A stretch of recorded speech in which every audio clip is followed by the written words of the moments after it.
Hi everyone, it's Jerry. This is Game 9 from the 2012 Fide World Chess Championship match. Going into this round, both players are level at 4 points each, and Gelfand on the white end in this game opens with d4. Anand now replying with something different. We're having knight f6. In previous games in this match, we were just seeing d5.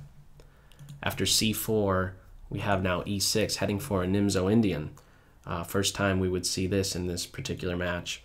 After knight c3, bishop to b4. Knight c3's intention is to get e4 in, bishop b4 rules it out. Instead, e3, black castles, bishop d3. There's not a better diagonal than this one for that light square bishop.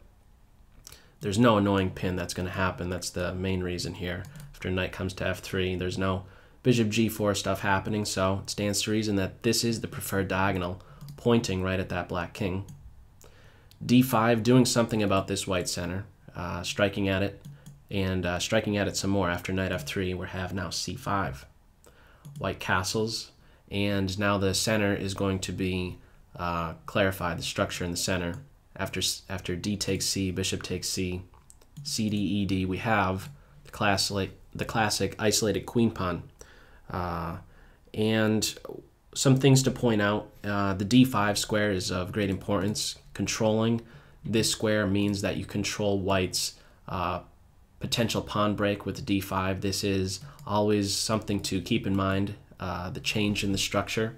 If your pieces aren't going to be in a good position for that resulting structural change, you could just be off balance. So these next couple of moves address the d5 square, namely b6, preparing to get developed. There's not a better diagonal for that bishop, and it will eye the d5 square. Just really focusing on the d5 square will help out with both of these guys' deployment, as we'll see. Maybe the most obvious one is the bishop playing to b7. After bishop g5, okay, we have bishop b7 eyeing the d5 square. You'll note when the bishop plays to g5, it's looking to potentially take out a knight which is controlling the d5 square. Queen e2, white is now fully developed, and now knight on b to d7. You'll note there's a couple squares for the knight, but it's choosing a square that is A, going to stay out of the bishop's way so that it could observe d5 directly, and B, have these knights in direct connection with one another because the queen is not comfortable with staying in this pin for so long. Soon enough, she just wants to play to the c7 square and get out of it, and get out of that pin. So we have that happening soon. But first, after rook a to c1, rook to c8, bishop to d3, getting out of the line of fire of this rook, we now have bishop takes knight, a structural change. After b takes c, now we have, instead of an isolated queen pawn opening, we have a hanging pawn structure. These rooks are likely to be well placed in just applying pressure to those pawns. That could turn out, it's a tough call. Is it a liability? Is it an asset? One wrong slip and either the c or d pawn can fall. But then again, white does have the possibility, after first queen c7 getting out of this pin, white does have the possibility now after c4 to play either c5 or d5, changing the structure and maybe catching black off balance. Now, in this position, there's an interesting decision that was made by Anand, namely bishop takes knight. Already it's a case of the bishop pair, and now, well, the bishop pair versus, let's say, a knight and bishop. You know, if you just cancel a pair of knights out, that's what we have, bishop pair versus a knight and a bishop. But now, after this exchange, we have a bishop pair versus, I guess you could say, a knight pair.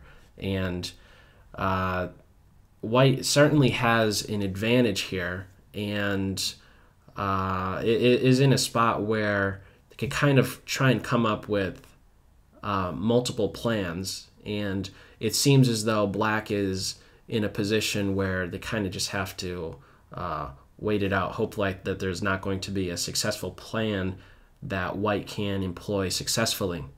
Now, there's immediate action taken in the center. We actually see more clarification going on in the center not too long from now. Now, with black's last move, rook on f to e8, I believe what black is looking to do is get this e5 advance in, and in doing so is making the white structure in the center flinch. And by inducing some pawn move, let's say pawn to d5 or pawn captures, you'll note that one of these knights will then have a home. It could be in the form of, let's say, e5. I'm not saying that this is the best thing to be running with right away, but just to emphasize, maybe it's best to just show a particular variation. Let's say the rook plays here. This is actually still following the game, but let's say at this point, after something like this, bishop. Let's say the bishop comes back here and the queen comes over. Just playing out a handful of more moves. After a3, the queen can't take the pawn because there's sneaky stuff with bishop check. Queen a4, and let's just say something like h3. It's this particular move that this e5 advance is basically my point here, just to highlight how the structure could potentially change, and when it does, how the knights could then have homes or even a target in that of the c pawn. Because if this pawn is no longer on the board after, let's say, takes, it's kind of a position where the bishop has to be, one of the bishops has to be given back. In this case, the dark square bishop. Now maybe it's this pawn that can all of a sudden become a target, and this knight has a reliable home on f6. That may seem like a very long-winded variation that I just went off on right there, but I'm just trying to emphasize what it is black might have up their sleeve after this rook on f to e8 move, trying to get in this e5 break and then have a better home, more reliable homes for one of their knights. Now, after this this position right here, after there was this capture on f3, we have rook on f to e8. We do have rook f to d1, getting these rooks right behind these two hanging pawns. h3, throwing a question at the bishop. The bishop does back up, and the queen does play to d6, and I believe it is played in order to meet bishop g3 with queen to b4, and so the queen could maybe find a home on this a file. You'll note that this pawn is isolated, so squares on the same file as isolated pawns can often act as good homes, and I think the queen could still find an active post somewhere along the a file as a result. We don't have this. We don't have bishop g3 being played, but instead a very direct move right here with c5, hitting this queen, and we have a flurry of exchanges going on, and an interesting imbalance that happens as a result. After b takes c, d takes c, we have rook takes c. This has all been calculated by both sides, and basically it's coming down to a situation after the smoke clears where black will be minus a queen and will be looking to just hold a position. It's a case of white either looking for a win, and at the very least they have a draw. The move here is bishop check. This is exactly what was played in the game. Bishop h7 gives a check, allowing for rook takes queen on the next move. This is what we have. King takes bishop, rook takes queen, rook takes rook with check. The rook has to come back. And now, after rook on e to c8, what do we have here? If we just, if we're still focused on point value here, it's still balanced, but it's maybe better viewed as, okay, a rook and a knight versus a queen. And what black will be looking to do at this point is make sure coordination is in place. You need to be, if you're going to be giving up the queen, you better have great coordination going on between your pieces, as otherwise the queen is going to cause you a giant headache. And so from here, we do have h3 providing a flight square for that white king. Knight e5, hitting that queen. The queen backs up, and now knight to g6 does allow for this structural change, hitting that bishop. White goes in for it. Bishop takes knight, pawn takes bishop, and now we have both rooks, well, a pair of rooks coming off the board with check, king h2, and now immediately the rook runs back to its 7th rank to lend support to the a pawn and the f7 pawn. It's more of a case of going there to watch over the a pawn. The king is around to watch over the f7 pawn. What black is looking for at this point is just a fortress, and I believe Anand has pretty much run the numbers on this and knew that it was going to be defendable, but there are some tricks that might be able to be employed by white. Let's see how that might come about. First, we have queen to b2, pressure on f6. King comes over to defend, and everything seems nice and cozy here. The rook is defending the pawn. The king is gluing everything together. The knight is tucked in. The king's watching over f7, etc. On the white end, we have a4.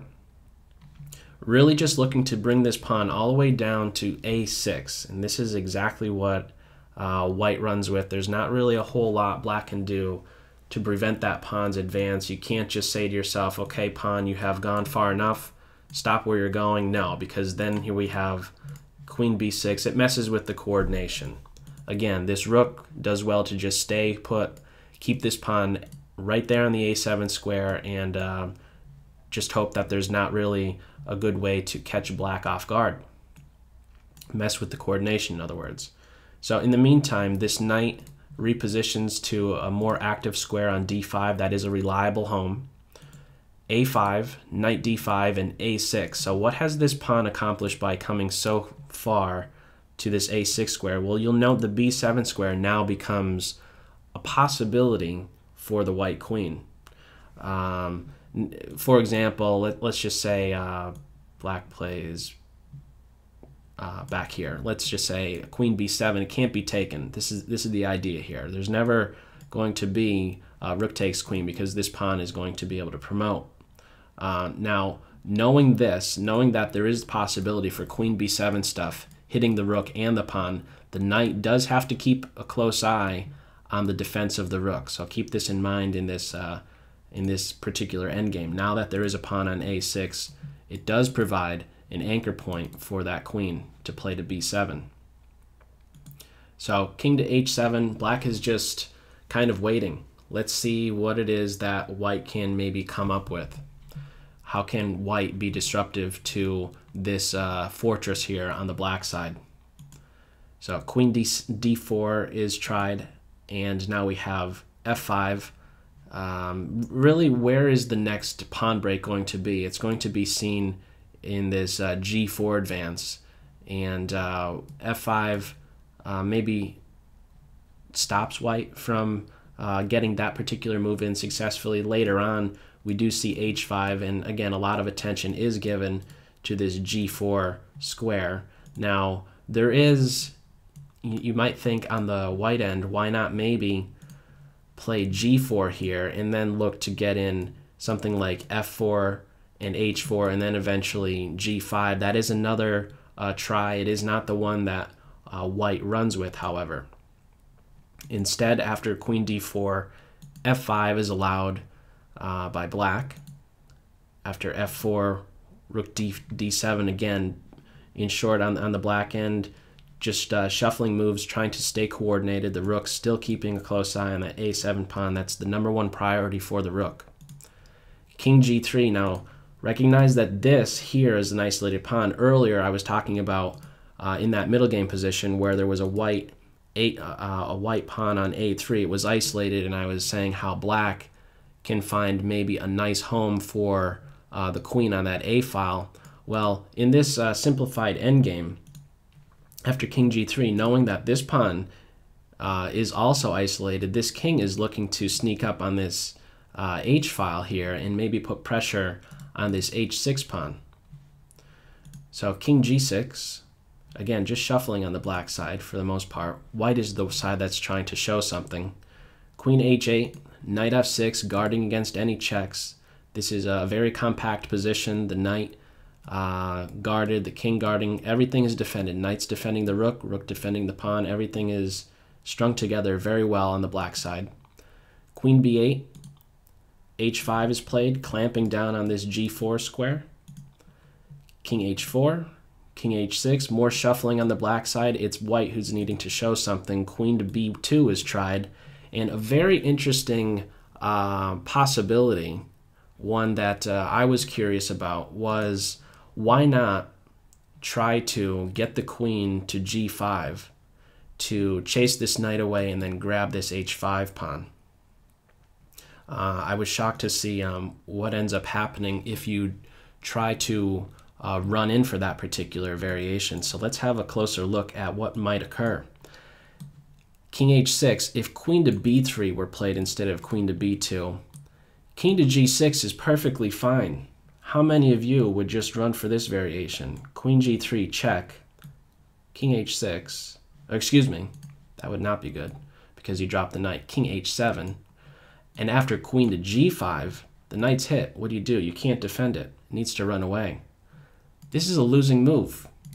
It seems all great here for white because you're hitting the knight, you're chasing it away, but after knight to e4, this queen is forced to capture the pawn, and it looks also just, it looks so appealing because you're grabbing a pawn with insurance, with check, but you're lost.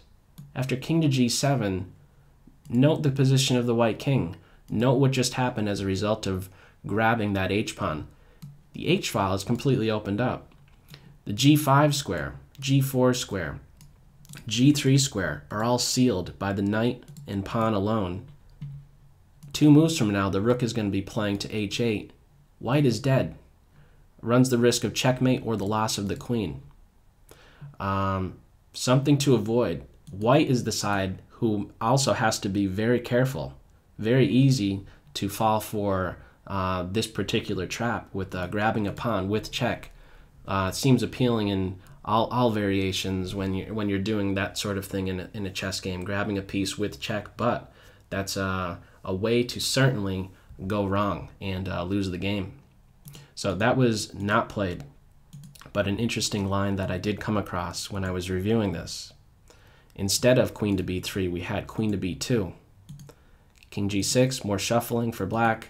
Eventually, after knight to e4, eventually we have, after queen b8, more shuffling. Eventually, here we go, g4. This is, I'm kind of just trying to get to this point right here because nothing is really going on until there is that next pawn break. That's where things change. That's where stuff can happen really quickly. So g4 is finally played. More exchanges occur on that square, and there is now queen to e5 threatening a check, and then the knight would be picked off. But a very accurate move by black in order to defend. The knight runs home, and it's a perfect square because it watches over the rook. The rook watches over the pawn. The rook is watching over this. Again, everything is glued together. The queen gives a check. The king backs up. That's it. That is the only move. Queen recaptures the g-pawn, and after f6, again, this is just a wonderful fortress. Knight on its home square. Everything is strung together. Nothing to really do. Queen g2, king h8, looking for a rook check, and then grabbing the queen. That is, of course, sidestepped. Queen to e4, king to g7, and at this point, there really is not a good way to make progress. This is a perfect fortress. There's no way to disrupt the coordination of black setup right here. Everything is protected, and this is really as far as white can go. There could be king h4, queen giving a check on g6. The king can always go to f8. The rook has the possibility to, let's say, shuffle on the e7 and g7 squares. Seeing that this is a perfectly solid fortress right here after king to g7, both players agree to a draw, and this match is now going into a round 10, all level at 4.5 points each. So we will see what happens next. So that's all for this video. As always, I hope you got something out of it. Take care. Bye.